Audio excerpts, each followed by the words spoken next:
Salut à tous, j'espère que vous allez bien. Aujourd'hui, parlons de ce Samsung S24 FE. On le sait désormais, chaque année Samsung nous livre une version light de son flagship. Cette année ne déroge pas à la règle et Samsung nous livre un smartphone reprenant le meilleur de son grand frère. Et très honnêtement, ce smartphone est bien plus qu'une version light. Parlons-en plus longuement.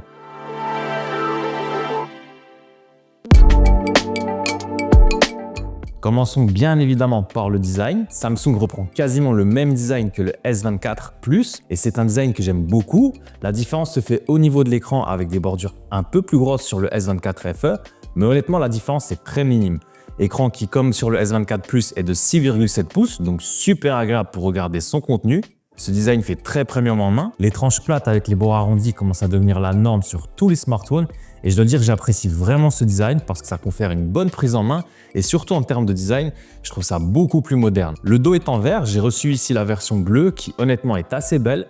C'est pas ma couleur préférée mais elle rend bien et n'est pas trop flashy. Dommage que le dos soit brillant, il est en vert, mais dommage parce que ça prend énormément les traces de doigts. Le module photo est assez bien intégré je trouve, il ressort pas exagérément et il se fond très bien dans le design. On a bien évidemment un port USB-C et deux sorties son. Moi j'ai ici la version 8 Go de RAM avec 256 Go de mémoire qui est à 809 €. Il y a également une version 128 Go de mémoire avec 8 Go de RAM à 649 € et très honnêtement j'ai pas grand chose à dire sur ce design tant il est beau, sobre et fait premium. On pourrait vraiment croire qu'on a un S24 Plus dans la main. D'ailleurs n'oubliez pas de vous abonner car je vois que beaucoup de personnes non abonnées regardent mes vidéos et je vous remercie vraiment du fond du cœur. Donc si vous aimez mes vidéos et que vous voulez m'aider à continuer à faire grandir la chaîne, abonnez-vous, ça me permettra de pouvoir vous délivrer du contenu encore plus qualitatif.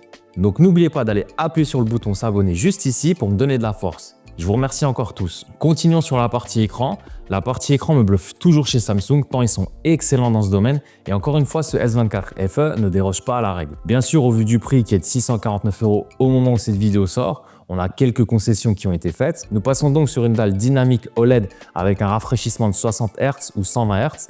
Nous n'avons pas ici de rafraîchissement adaptatif, ni de dalle AMOLED comme sur le S24 Plus, choix que je peux comprendre pour diminuer les coûts, mais certains concurrents proposent du rafraîchissement adaptatif dans la même gamme de prix. Hormis ça, cet écran est vraiment excellent avec de belles couleurs, même si elles tendent à saturer légèrement, mais ça se règle en passant en mode naturel. Je trouve la calibration très bonne et vous le savez, c'est un point qui est super important pour moi. J'ai pas noté de différence entre mes différents écrans. La luminosité maximale est aussi plutôt bonne, même dehors, où j'ai pu l'utiliser pendant 2 semaines avec du temps gris ou ensoleillé et j'ai jamais été pris à défaut sans pouvoir voir mon écran. Bref, pour moi cet écran est excellent et n'a pas à rougir face à la concurrence. Pour les performances, nous passons d'un processeur Exynos 2400 à un Exynos 2400E, qui est une version différente du processeur du S24. La différence est vraiment minime entre les deux et ça se joue dans la cadence du cœur principal.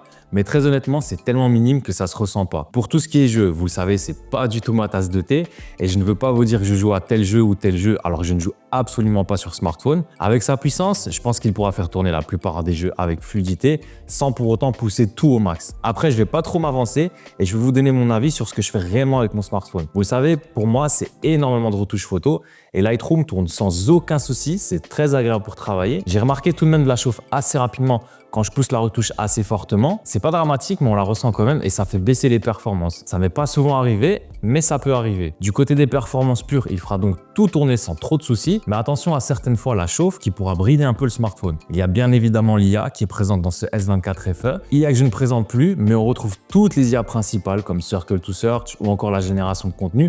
Tout ça est parfaitement bien intégré et ça fait vraiment bien son job. Je vous laisse aller voir mon test du S24 Ultra pour plus de détails sur les IA. Je vous mets d'ailleurs le lien en description. Du côté des performances, on est donc sur quelque chose de très cohérent. On le sait, le S24 Ultra est un des meilleurs photophones du marché et on a le droit de s'attendre à une version qui, on sans doute, ne sera pas similaire, mais qui sera assez bonne. Je dois dire que j'ai été déçu de cette partie photo. Nous avons 3 capteurs, un grand angle 50 mégapixels f1.8, un téléobjectif x3 de 8 mégapixels f2.4 et un ultra grand angle 12 mégapixels f2.2. Donc quasiment la même chose que sur le S24 et S24 Plus. Sauf le téléobjectif sur le S24 FE passe de 10 mégapixels à 8 mégapixels. Pour la partie photo, elle est bonne. mais je la trouve pas non plus exceptionnelle.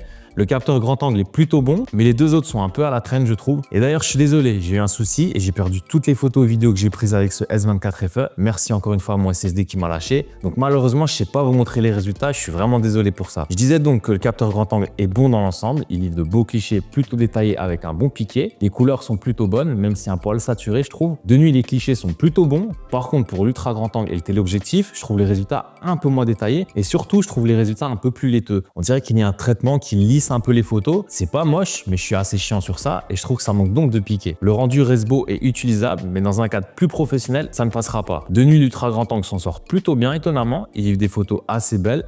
Bien sûr, toujours un peu lissé comme de jour, mais le résultat est plutôt beau. Par contre, le téléobjectif de nuit n'est pas très bon, malheureusement. Le lissage dont je vous parle se fait encore plus ressentir et en vidéo comme en photo, il n'est ni excellent ni mauvais. Il est juste bon. On peut filmer jusqu'en 8K 30 images par seconde, ce qui est bien, mais encore une fois, et c'est pas propre à ce smartphone-là, mais cette résolution n'a que très peu d'intérêt, surtout lorsqu'on ne veut pas retoucher sa vidéo. Ces vidéos ne sont pas destinées à faire de la VFX, donc c'est bien de la 8K, mais c'est pas ultra nécessaire. Dans l'ensemble, les vidéos sont bonnes et feront le job pour filmer nos vacances, sorties ou autres, mais encore une fois, dans un cadre plus pro, ça a ses limites. Bien sûr, ce S24 FE ne se destine pas aux pros, mais il faut savoir qu'en photo et vidéo, il montre quand même des limites. D'un point de vue autonomie, j'ai été agréablement surpris par ce S24 FE. Il est plutôt endurant et j'ai jamais eu la sensation qu'il se déchargeait vite. On peut facilement tenir une journée, voire une journée et demie sans devoir le charger, ce qui est plutôt bon. Malheureusement, on n'a pas de charge rapide, nous sommes bloqués à du 25 watts, ce qui est trop peu, mais bon. Étant sur un iPhone, je vais pas me plaindre de ça. Pour une charge complète, comptez environ 1h20, 1h30, ce qui est plutôt long. La charge sans fil, elle est bien présente et elle est de 15 watts, ce qui est encore une fois lent, mais bon, moi j'ai l'habitude avec mon iPhone. Côté son, il est plutôt bon, mais comme souvent chez Samsung, je trouve que ça manque de richesse et de profondeur. On a très peu de basses, contrairement à Apple qui offre un son remarquable. Ici, il est bon sans être pour autant incroyable. Il sera quand même agréable pour regarder du contenu.